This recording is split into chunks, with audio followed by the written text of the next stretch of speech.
Howdy, this is Mackenzie Franklin from SideGame LLC here in Colorado Springs, Colorado, and today we're bringing you the second episode of the What We've Been Playing series. All the games that we've been playing from the SideGame library and new stuff that we're trying out to see if it needs to go into our library. Now that being said, this is going to be just kind of an overview of around 20 games that we've been playing. I've played over at least 65 different titles these last 2 weeks, and I'm excited to share some highlights from this week. These are maybe some positives, some negatives, but ultimately, hopefully, some insight into kind of the gaming that we've been doing and just my ideas on these games. I'm going to try to keep it about a minute for each of these, but without further ado, let's go ahead and get started. Now the first game that I want to talk about is Root. So Root here is an asymmetric war game where you play as these different factions that all have their own different powers, and you're going to be going head to head against all the opponents trying to score points in your own unique ways. Now Root continues to be a huge anomaly for me in the realm of asymmetric gameplay because it does it so dang well, and it's honestly a very easy game to teach people, but the asymmetry is kind of what scares people off, and I really enjoy how easy it is. And I taught some new players how to play this game, and it was very awesome to see them understand and click immediately. And it does it through this wonderful system of shared cards and mechanics. So the biggest thing is that every player uses the cards. They may use the suits differently, but there's one shared deck. The movement rules are all the same. The combat rules are the same. And then every character gets points for taking out buildings. So all of these things remain static, but then you just have little bits of gameplay changes in the form of how different factions gain points, how they rule things, and how they craft things. And I really love how the asymmetry works in this game. I was able to teach this, run through a couple of different factions, and get someone excited to play it again so much that they went ahead and bought their own copies. That's my friend Eric. If he's watching here, he's a subscriber to the show, so super excited to get to teach this to him, and I'm excited to play more Root, so I'm really glad he liked it, and I'm really happy that we get to play more of it. So big fan of Root, awesome game. The next game we're going to be talking about is Nidavellir, an amazing game of auctioning where your currency is not only what you're bidding with, but also something that is upgradable and can also turn into points. Now Nidavellir is one that I'm really enjoying. I love the way that I'm kind of learning the game and learning the different combos and potentials. The new Thingvellir expansion is super welcome. I love the different taverns, and I love the actual value that I'm understanding as I play the game of the different cards that come out, how to actually bid, how to use the coins effectively, and when to use specific heroes and when not to. I love the different choices and paths that you can take. I love the different strategies that come through the new artifact cards from the new mercenary taverns. There's just so much to love about this game and so many new things to try, and this is one that the more I play, the more I love this one that I always am excited to come back to, and just the quality of this theme is great, and I just love the big chunky coins that you're going to be having when you go in and you bid on things. So fantastic game. This is Nidavellir, one that I'm just loving still. The next game is Startups. This is one that my friend Dan over at Chairman of the Board recommended to me. This is a very quick, light oint game of controlling majorities, different sets. So you're going to be on your turn having a hand, drawing some cards and putting them in front of you. But the twist here is if you have the most of a card in front of you, you are not allowed to take any of the face-up ones from the center. But it's kind of a twist, right, where if there are cards of that type in the center, every time you draw from or randomly from the deck, you have to pay money onto those cards. So it's a weird little incentive system, but ultimately the more I play this one, the more it just feels a little bit too unpredictable, a little bit too random for me and not as much control. So we'll compare it to another game here in a second, but this is honestly not one that I find myself gravitating back towards. I'm always picking another game over it that gives me that same form of tension, but with a bit more control. This is still a great little package. I do love how quick the game is. I love the artwork. It is very cute, but ultimately not the giant hit that I expected it to be, but still one that I think the artwork is great, and it is a fun time if you're willing to give it a try. That's Startups. But the game that I did go back to, and it just is miles better than Startups, this is going to be Arboretum. Arboretum here is a game of tableau building where you're going to be drafting trees, and the hand management is very awesome. It's my favorite part about this game. In this game, you're going to be trying to build this chain of numbers in front of you, and you can go off of the same type of card over and over again as long as you start and end with this the same color of tree.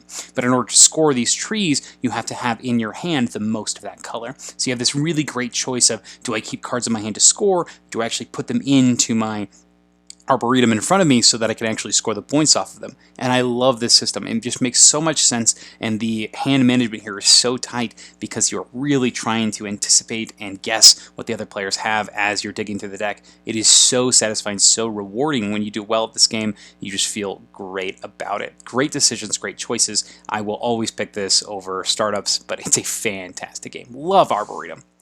The next game is Glenmore 2 Chronicles. Glenmore 2 Chronicles is a tile placement game where you're going to be drafting these tiles from this path mechanic board where you go as far as you want, take the tile, place it in your city, and whenever you do so, you activate everything around that tile. But we played with 2 new modules this time. The first one was the yay or nay, where you're going to be voting on end of game goals. Each of these are worth 10 points, and they give you things for accomplishing different varieties. For example, if you have the most farm animals, if you have the most wood and stone, if you have the largest territory, the largest square, or the smallest territory, there's all sorts of cool things. But with this one in particular, the players are actually going to get these yes and no tokens, and they'll be voting on the different scoring cards. I love this system.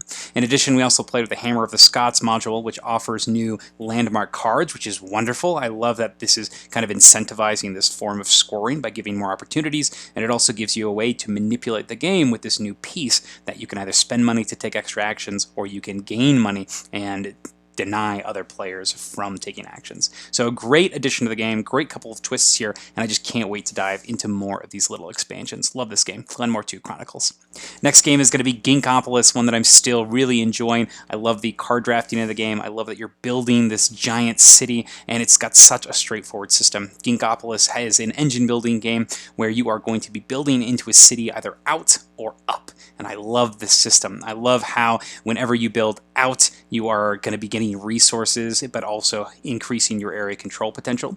And I love that when you build up, you're building your engine even more. And I love this system. I love the drafting of the assistants at the start of the games, and I love how easy this one is to teach and how it clicks usually after that first round. This is one that I'm really, really enjoying, one that I just want to keep playing, and I love that mechanism of adding cards to the deck after you replace tiles. It's just so satisfying. Really like this one. That is Ginkgopolis. The next game on the list is Bonfire from Steffenfeld. Now this game is a really fascinating tile activation game where you're really just trying to complete a bunch of contracts, and they come in the form of these bonfires. So you're trying to light the bonfires by satisfying whatever the condition is, whether it be get a bunch of resources or collect a bunch of tiles, or usually it's one aspect of the game. And I really like this, how you have these portals that kind of give you objectives, but the objectives can vary based on what comes out. It's up to you to grab all these different portals, link them together, and you're going to be trying to satisfy these conditions by grabbing these tiles. And these tiles you're going to be using to take these actions, and these actions will ultimately be able to provide you with efficiency to finish these portals. I really like the different portals. I love the scoring system here. Like this one has you need to have 4 of the hardest to do portals in order to complete them. There's a lot of variance here, a lot of paths to victory, and I'm digging all of the assistant cards and the extra bonuses they give. I'm excited to try this expansion, but it's one I'm having a lot of fun with. That's Bonfire. The next game is Regicide. This is a cooperative game that's played with just a standard deck of cards. And I think that's honestly its biggest strength, is that anybody can pick it up and play it. It's one that we're having a lot of fun with. It's very straightforward, very simple, where you are trying to kill all the jacks, then all the queens, then all the kings by using your deck of cards. All the other cards are going to be shuffled up together, and you're going to be using them in turns to try to deal damage and protect yourself from taking it.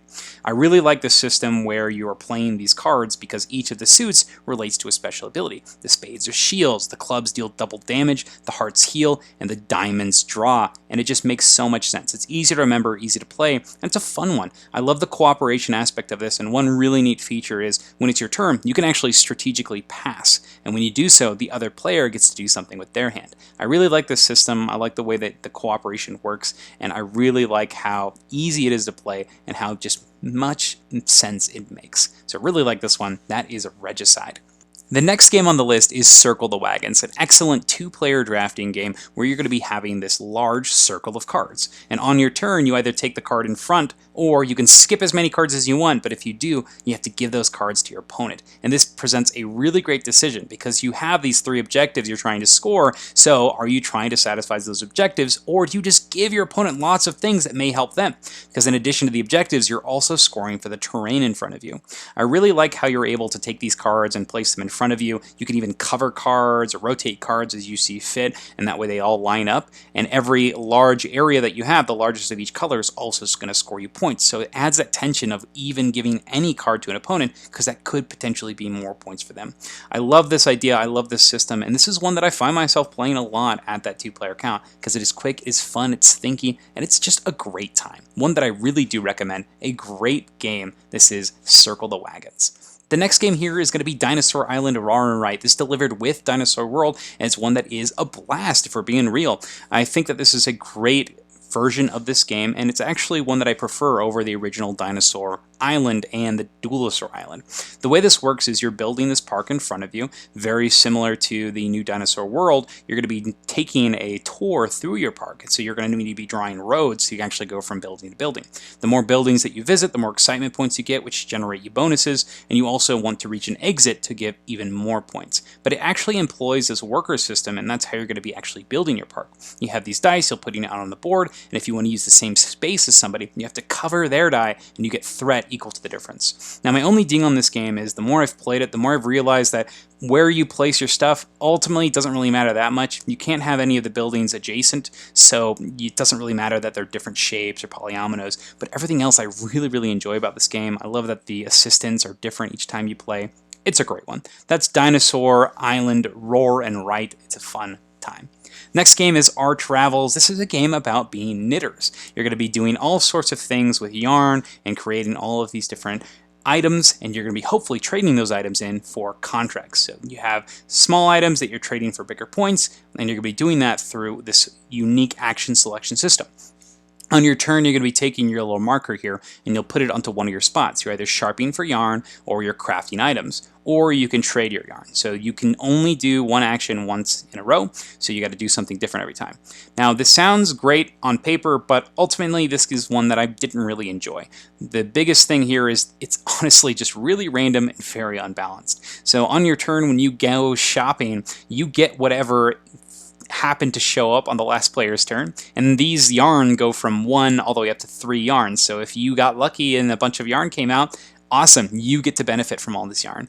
In addition, some of the player boards are pretty dang unbalanced, where some player boards have better shopping actions and some player boards have better crafting actions, and you need to craft to win the game. So if you just have better crafting actions than the other players, you're probably going to win. There's also some events in the deck that'll show up randomly, and that's extremely swingy because some of these are just way powerful and can really just make the game unfair. So not one that I really want to go back to, not one that I really enjoyed. The theme is cute, but ultimately gameplay didn't do it for me. So that's Ravels. Up next is Everdell. I had the opportunity to play the Spirecrest expansion, my favorite expansion for this game, and Everdell is just one that I'm really, really, really enjoying the more I play. Spirecrest is my preferred way to play this game. It offers unique contracts, some more endgame scoring potentials, and it also offers these awesome cards that you get during the game that are just really, really powerful. They come in the form of either these little meeples that you can attach to your characters, and they give you extra abilities when you go there. They can be one-time effects, or they can be personal spots that only you get to use. I love this concept.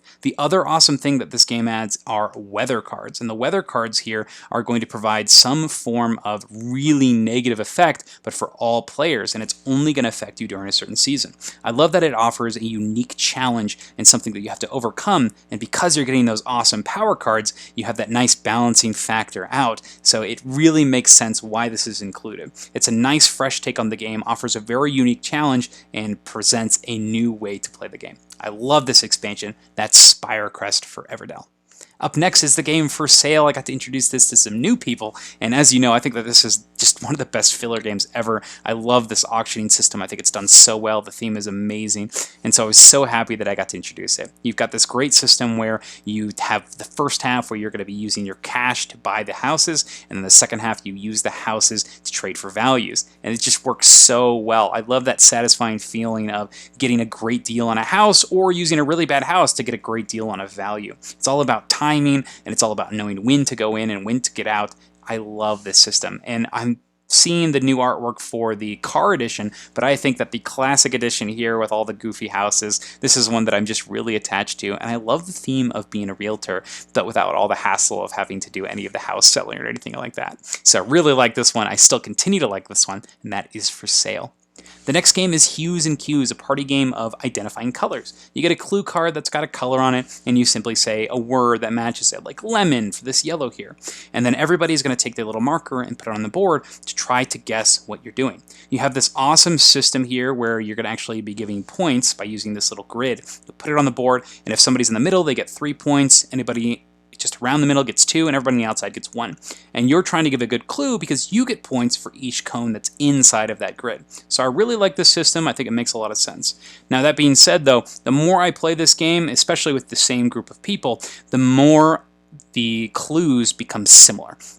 People start going back to the same types of colors for the same hints, and it becomes one that honestly really loses its luster after a couple of plays. The novelty does wear off, but it is a very cool idea, and it does what it's trying to do very well. So Hues and Cues is probably not one that I'm going to pull out all the time, but I'll probably continue to pull out with new groups so they can get that novelty factor. So that's Hues and Cues.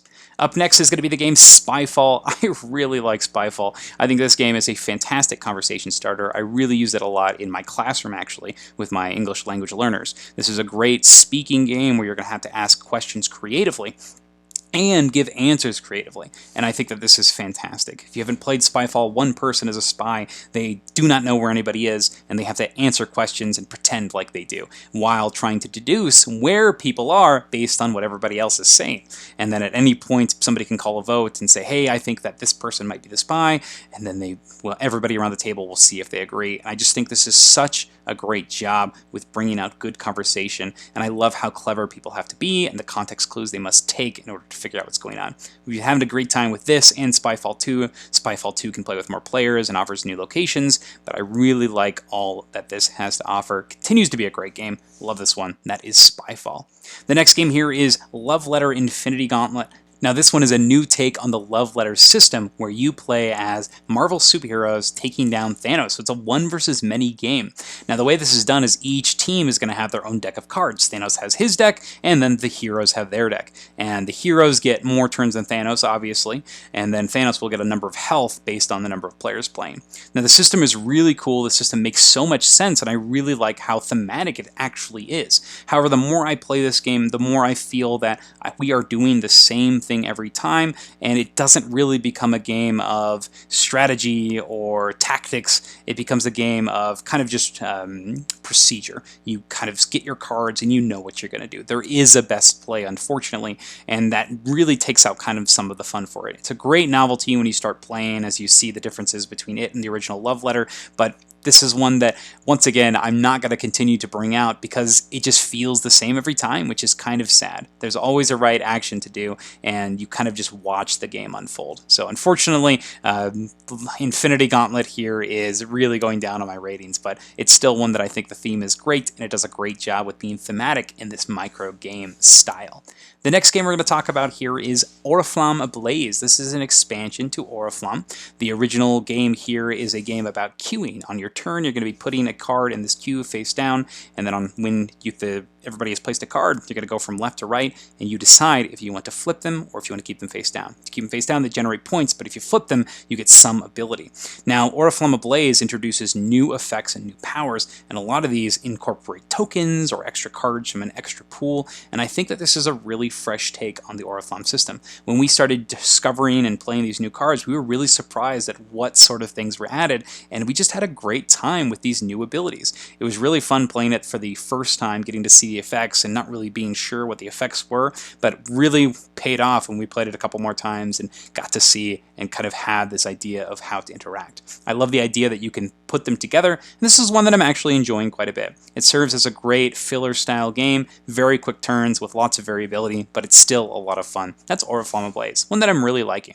The next game here is going to be Capital X2 Generations, one of my favorite games. It's a great area control game that's abstracted into cards. You're going to have this capital city in the middle that determines how many points you can score for each section, and then you're going to have your personal city where you're going to be playing cards where you're trying to vie for control of each of those areas. If you play to the center, you get a bonus. If you play in front of you, you actually score points. So I really like this system. It just makes so much sense. I had some great games of this. Had one of my highest scoring games in a two-player game where it's just a pure battle of wits and card play. I love this system. And then I had my worst game of this as well in a multiplayer game where I took a really risky play in like the first couple of turns, and it really bit me, and so I was really playing catch up for the rest of the game. But I love the decisions in this one. I love the variance that it gives, and this is one that we actually were able to find a copy of the expansions from the Kickstarter edition through the Aporta Games website. I don't know if it's still there, but they had a deal going on during Essen, so we're able to get the expansions from the Kickstarter here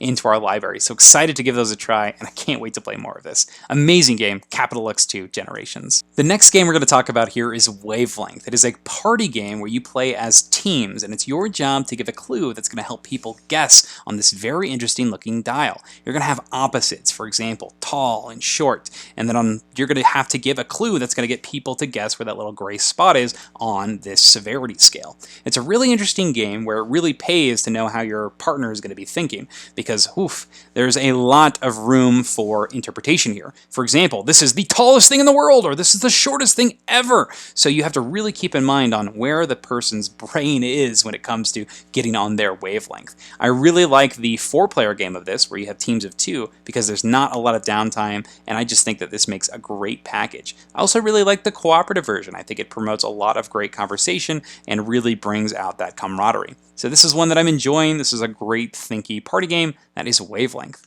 And the last game on this list today is Roll for the Galaxy. Roll for the Galaxy continues to be an amazing tableau builder where you're going to take all of these dice and use them to activate different phases. So you have this really cool system where you're taking all of these dice out, and each one can be used to either explore and get new tiles, to actually construct and make those tiles, or to create goods or sell those goods. So you have this great little engine system that is baked into the game itself, but you have all of these special powers and abilities straight from turn 1 that you're going to be able to use to modify and change your experience. I love how many different strategies you can play of this. We played about 4 games of this in a row, and every single game was very different. We had some people going straight for tiles, some people going for the shipping strategy, and some people going for very odd point scoring abilities. I really like the systems here. I love the variance that it provides, and I think it's a great change of pace from these standard kind of card tableau builders. So this is a great one. If you haven't given it a try, I strongly recommend it. That's Roll for the Galaxy. And those are all the games that we're going to be talking about from this episode. So that's 2 weeks of gamings. That's about 60 games that we've been playing. I'm just going to go ahead and rattle off the total list.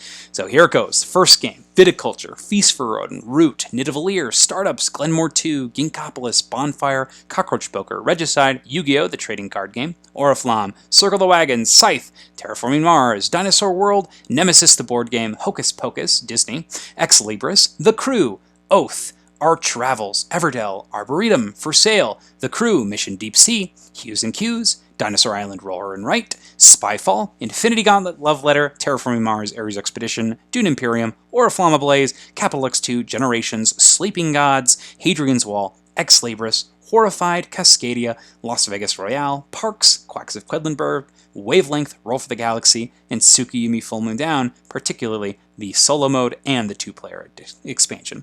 So that being said, those are all of the games that we've been playing these last 2 weeks. What have you been playing? What are you excited to play? Have you heard of any of these games, or any of these games things on your radar? I'd love to hear what you think. For me in particular, I'm lucky enough to have a friend, my friend Michael here. He's brought a couple of games back from Essen, and so we have a couple of new games that we're going to be playing this week, including Boom Lake and Messina. So I'm super excited to try these out, and just excited to continue playing all the new stuff. So I'm enjoying all these classic games, I'm enjoying playing new games, and I can't wait to share my experiences with you. But thank you so much for watching SideGame Strong.